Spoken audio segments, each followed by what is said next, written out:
રાજ્યભરમાં ચાલી રહેલા શહેરી વિકાસ વર્ષ અને વિકાસ સપ્તાહ 2025ની આજે પૂર્ણાહુતિ થઈ છે।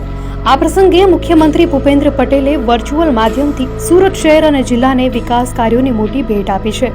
સુરતમાં કુલ રૂપિયા 257 કરોડના વિવિધ પ્રોજેક્ટ્સનું ખાતમુહૂર્ત અને લોકાર્પણ કરવામાં આવ્યું છે। આજે શહેરી વિકાસ વર્ષ અને વિકાસ સપ્તાહ 2025ના સમાપનનો ભવ્ય કાર્યક્રમ યોજાયો હતો। મુખ્યમંત્રી ભૂપેન્દ્ર પટેલના હસ્તે વર્ચ્યુઅલ માધ્યમથી સુરત મહાનગરપાલિકા અને જિલ્લા વહીવટી તંત્રના કુલ રૂપિયા 257 કરોડના વિવિધ વિકાસ કાર્યોનું ખાતમુહૂર્ત અને લોકાર્પણ કરવામાં આવ્યું હતું।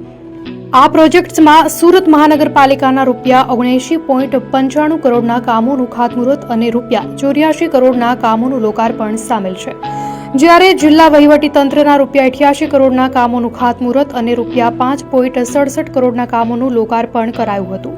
આ કાર્યક્રમમાં મેયર, ડેપ્યુટી મેયર, મનપા કમિશનર અને કલેક્ટર સહિતના પદાધિકારીઓ ઉપસ્થિત રહ્યા હતા।